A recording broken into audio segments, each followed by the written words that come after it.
Hello everybody, Ben Rogers here, the Raptors Digest. Riker, the Toronto Raptors are down in the Florida area. I don't think they've entered the bubble just yet, but we've seen some interviews, we've seen some things come out about how the players have sort of progressed over this long break. Some guys like Matt Thomas and Pascal Siakam, they've said they've never really touched a ball much over the break, but some guys have said they've really improved, and Terrence Davis has worked on his ball handling, his dribbling, and he's working on shooting off the dribble.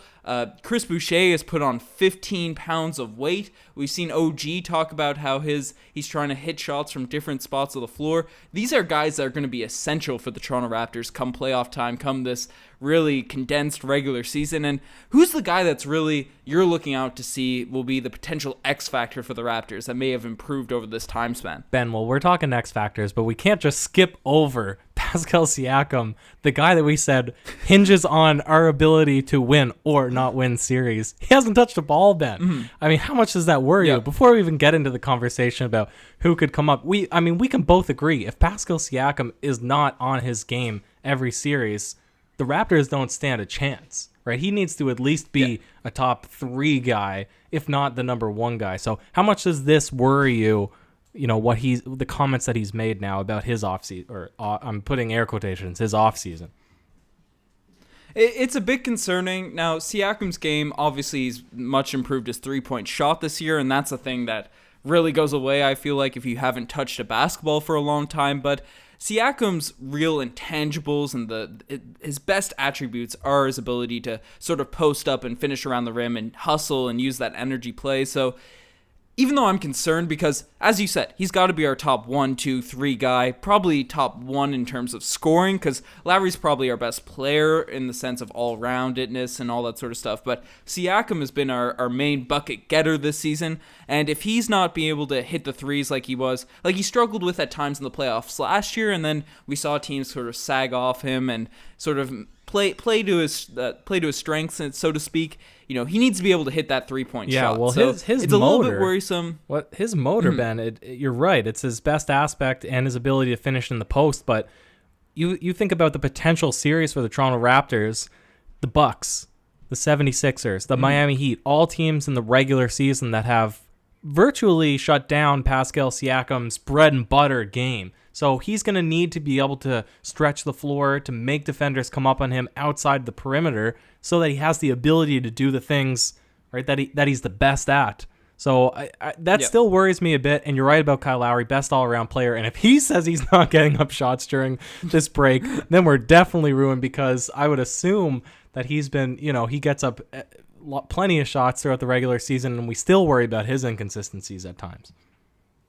Yeah, for sure. But those are guys that if they're not performing, we don't have a chance, right? Our main guys. But we brought up sort of the X factor, so to speak, and who's the guy that takes you, that really interests you with the things that have come out? Well, OG stands out to me the most. If you say he's looking to he's looking to practice select shots, right? That's the one thing that we want the most from OG Anunoby.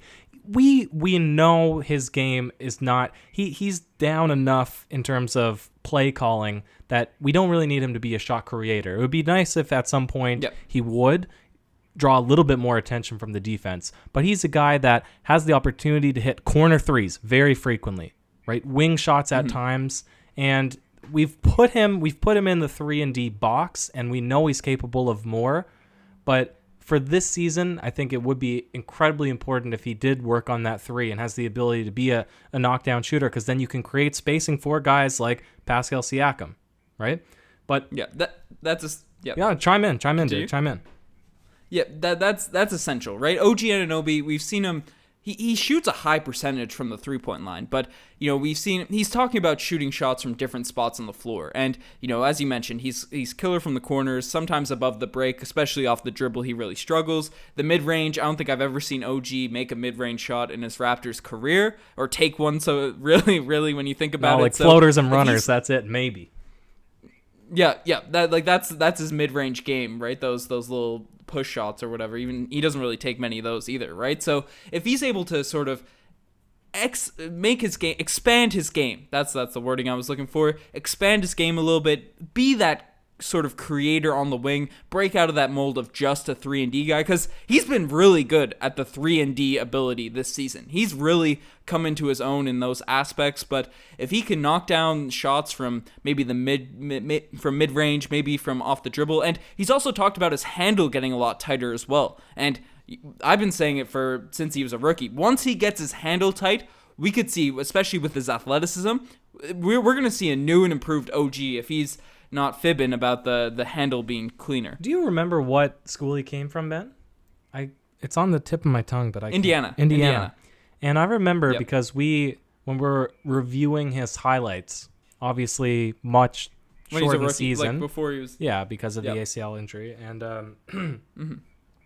I mean, he had some just incredible dunks down the lane, off the dribble, like right in the, he's just charging down mid-key and just skies. He had so many impressive dunks. If he could do that in the NBA, how often did we comment through the regular season that his physical stature is just much greater than everybody else on the court, most often than not, right? Especially slots 1 through 4, right? Obviously not centers, but he should still have that physical dominance to be able to rise up and challenge anybody above the rim. So if he had the ability to maybe improve his quickness, and this is obviously not what he said that he was working on, but if he could improve his quickness, tighten up his ball handling a little bit, get those shots off the dribble, but even just attack the basket a little bit more aggressively, I think that he would be a great player. But I mean, maybe that's wishful thinking. Maybe that's a couple seasons down the line.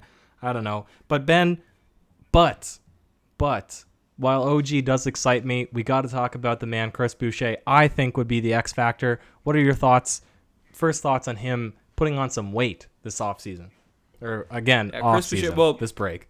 We don't even know what to call this thing at this point. It's basically an offseason, but, just to build off your point, OG, remember we saw him in that Brooklyn Nets game, and the one that we ended up going to, right? He looked like the biggest, thickest, most physical specimen on the court. So, and we were up in the nosebleeds, looking at his calves. Yeah, look at that calf. Yeah, we were in the nosebleeds. Those calves were bigger than the basketball, right? So OG's got the vert, he's got everything. So that paired with the handle would be great. But a player, as you brought up, that's getting to be that physical specimen, Chris Boucher, right? Putting on 15 pounds of weight. Chris Boucher is a forward. If he can bang down low. It was the one worry we've had about him, and it's significant because he is a thinner framed guy. His nickname is Slim Duck for a reason, right? But he's a guy that hits threes. He's a guy that he's a hustler on rebounding. He sometimes gets bullied out of the way, but he's always hustling. He has an act for getting the basketball, even if he is a little bit undersized. He's a great rim protector despite being underweight, right? We're saying all these things, and then we have to preface it by saying despite being underweight. If he puts on a little bit of mass and continues to have that energy, that vert, that wingspan that he has, paired with that three-point jumper, right? That's an ideal stretch big man in the NBA. Yeah, definitely. Because we look at guys that he would match up against. He's not coming off the bench guarding the center, right? The starting center of an opposing team, usually. But even a guy, if I look at the 76ers series, really the 76ers series, even if Tobias Harris, Tobias Harris not even on the 76ers anymore, is he? No, he is. No, he is. Yeah, even if Tobias Harris slipped up to 5, he still seems to have more weight than Chris Boucher, right? So if Chris Boucher could all of a sudden put on a bit of weight so that he can, exactly as you said, just bang down in the low block, down the post, hold his own on defense. We already know he has this uncanny ability to be above the rim, to see when shots are coming in, to be a good shot blocker. He's had some emphatic blocks throughout the regular season. If he could actually match the physicality of the guys that he would most likely, play against during the postseason, right? The Miamis, right? The Bucks, the 76ers, all those big centers that they have, then he could actually be a player that, one, is invaluable, and two, especially if we have a guy like Marc Gasol or Ibaka or whatever that needs to play limited minutes for any sort of situation that might come up. Yeah, no, that's the big question about him, right? Because he has the intangibles, he has all those sorts of skills, and we've seen him be able to match up against some bigger guys. When we beat the Lakers this season, he had that tremendous game against Montrezl Harrell and the Clippers, even though we ended up losing that game. But he's shown an ability to go up against these guys, even though at times he does get pushed around and stuff. But that's his one weakness. That's his one thing on, obviously, like ball handling and stuff. He's not like a guard at the center power forward position. He's not a point forward, but he can shoot the three. He has a knack for blocking, rebounding, all that sort of stuff. And a bit of weight on him would just make him a complete player. And I think it would be impossible to keep him out of the rotation in the playoffs if he, does come back stronger and bigger. Would you agree with that? Oh, Ben, I'll tell you what. If he had the ability to consistently box out larger centers or power forwards, there's no reason to keep him out of the rotation at 100% because we've never had an issue with his game besides his size. Right? He's the classic tall, lanky lamppost player where if he turns sideways, you lose sight of him. That's, so if he put on a little bit of muscle and he's able to hold his own, definitely, Ben. But we can't forget about Terrence Davis either. To me, if you would agree, Chris Boucher is the X-factor. He's the guy. The one thing before we talk about Terrence Davis though, and this is a question I wanted to pose to you, right? Because if Chris Boucher is in the rotation, and we're not running 10, 11 guys, we're running 8, suppose, Ben. During this. 8. Yeah, we're running 8, right? That pushes a guy like Rondé Hollis-Jefferson out there because we're not pushing Serge or Marc Gasol out of the rotation. Would you want to see Boucher in there over Rondé? Oh, definitely. And you might be surprised. Rondé's your guy, though. Yeah, but Rondé's your guy. Yeah, you might. I'm like an onion, Ben. Layers. Rondé's my guy. He's my guy, and he's the motor, right? And we saw how good what's his name was on the Houston Rockets, the Manimal. What was his name? Kenneth Faried. Yeah, we saw how good Kenneth Faried was for that one postseason stretch on the Rockets, but ultimately he played out of the rotation, and contracts were probably an issue as well, but because he didn't offer anything besides motor. And Chris Boucher, he offers motor, but also ability to get above the rim and to be able to knock down that perimeter shot. And as much as I love Rondé, I liked him more than Chris Boucher because at least he had the physical ability to keep up with guys that he was defending. Yeah. But, I mean, if you look at all-around game, Chris Boucher has more to offer.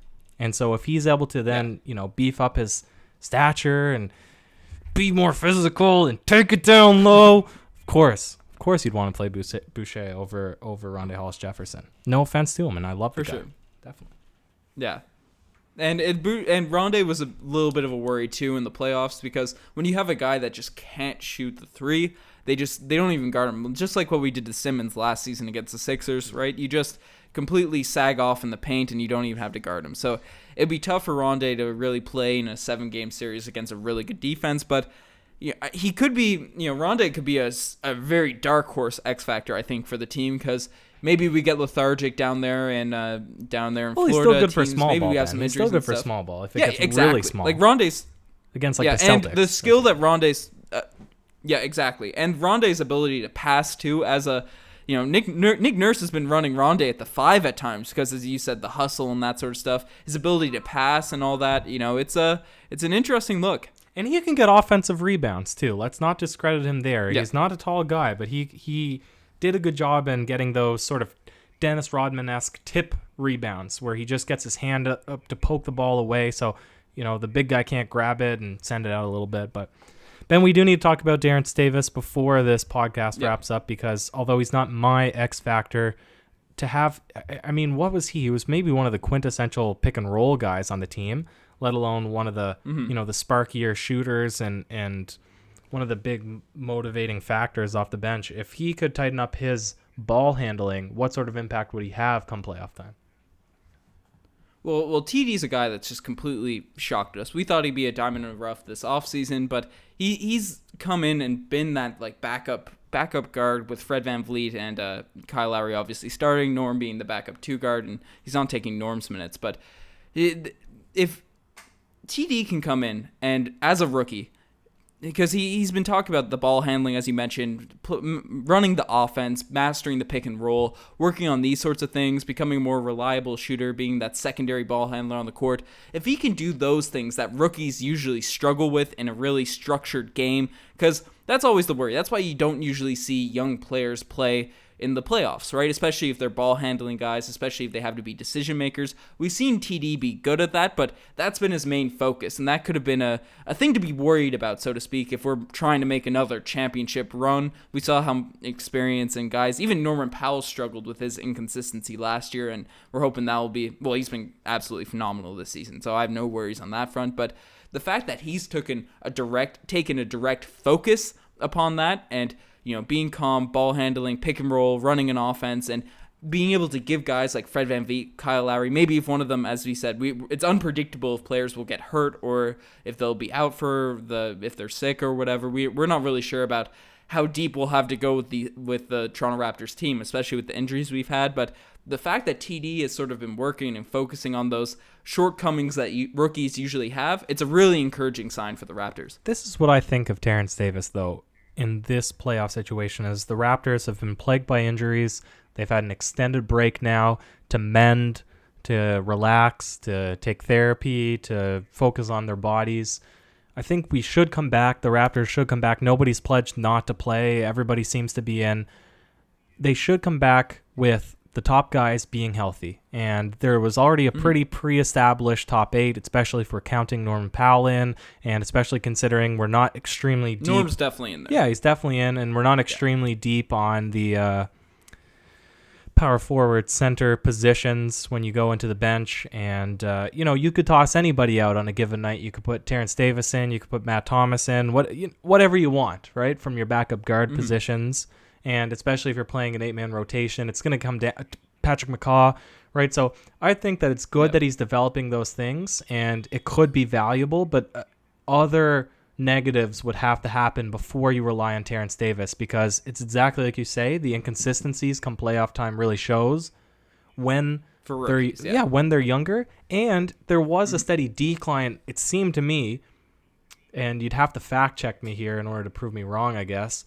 The last 20 games, I'd say, of the regular season, Terrence Davis was not as spectacular as the opening of the regular season. He seemed to sort of not fizzle out that he was unplayable, but he had a couple of great games, and then he kind of came back down to reality, Ben. Yep. I think at the start of the season he was like consistently a top guy, but yeah, I kind of agree. But he did have some solid games. I think it was more inconsistency, and that's probably one of the main reasons he was focusing on the stuff that really makes you a steady player, consistently played. And you brought up a name that has been controversial among Raptors land, is Patrick McCaw. And obviously he's a 3-time champion, experienced guy, even though he is not super old. Like, I wouldn't consider him a veteran. But who would you rather have sort of manning that offense at the backup point guard spot? Because obviously we're rarely going to have not Lowry or Fred VanVleet on the court, and they're going to be running point when they're out there. But would you rather see TD be manning that primary ball position, or would you have more trust in a guy like McCaw, who maybe doesn't have the same highs that Terrence Davis has, but does have, even though people have kind of trashed on his jumper and these sorts of things, he does do all the little things, all of the defensive things, all of the sort of all of the play offensive moving and cutting and all those things consistently. So who would you rather see get those opportunities, TD or Patrick McCaw? Well, Patrick McCaw does something, Ben, and I'll tell you what that something is. You'd hope that what he brings is experience and know-how, because he's certainly not a veteran, but he's taken his run through the playoffs. Is that on the pod? No, we're good. All right. So what he brings, we're just going to keep rolling. It's fine. So we'll keep it in there. So what he brings is, you would hope, experience. And the reason Terrence Davis was better throughout the regular season than Patrick McCaw is just because he had the confidence to take the big shots, right? But Terrence Davis never been in the playoffs before. Is he still going to have that same confidence when he goes out and misses his first 3 or misses 2 threes in a row to keep shooting? I don't know, right? Maybe you got to give him a couple games to see, and maybe you don't even want to give him that much runway. Whereas Patrick McCaw, you'd hope he's been through the ringer enough times, right? This will be his 4th rodeo. Champ. Yeah, so you'd hope that he'd go out and wouldn't care if he misses a shot or 2 shots. But the only challenge with him is we didn't see any time throughout the regular season where he was willing to take up good shots, right? He was very passive, I found, as a player. So I don't know. It's a tough one, Ben. What do you think? It's interesting. I think I'd rely on McCaw sort of if everything's going right. If we have Fred VanVleet, Siakam, these players playing the way that they did in the regular season, they're not super rusty, and that's whole video in itself. We talked about Siakam at the beginning of the podcast, but we could probably talk about the guys that could come back really rusty. But if our offense is flowing smoothly and our bucket getters are out there, I think I'd run with McCaw because, as you mentioned, there's what you're getting from Patrick McCaw. It's not necessarily an outburst of offense, but he's a huge plus in terms of being a rhythm guy on an offensive team. Even though he never got a lot of minutes in any of those championship runs, whenever he was out there, he didn't do anything poorly. I remember watching looking back I didn't think Patrick McCaw played that much, but he did get a few important minutes in that NBA Finals series against the Warriors. He knocked down some threes, which is encouraging, especially where he's more of a rotation guy this season. I think I'd rely on McCaw, but that might be he made it to the finish line 3 times in a row. What on earth could this guy possibly be nervous about in a playoff series? Whereas Terrence Davis has something to prove. You'd hope, put Patrick McCaw out there. What do you have to be nervous? What do you have to be ashamed about? You have literally nothing to prove, right? You would hope that not confidence, but you hope that just level-headedness would shine through, if anything, because he still has ball handling ability. When we played him at the point for those couple of games, we both made the comment, he looks like he actually could be a decent playmaker. Right? Not a finisher, but a decent playmaker. So, I don't know. I'm so excited, Ben. I'm so excited for the playoffs to come as it keeps getting closer. I know there's little rumbles about maybe it could get postponed or delayed or canceled. And, certainly they got to do what's safe. But as we seem to get closer to the date and the news gets more positive and more positive, then I'm so excited for basketball to begin again. Most definitely. Hopefully it all comes back. We're hoping for the best. The Raptors, we'll keep everyone posted on all the Raptors news here. You're the best for making it this far. Check out the Twitter, the Instagram, all that cool stuff. Ryker, any last words? That's it for me, Ben. Cheers. Bang, bang.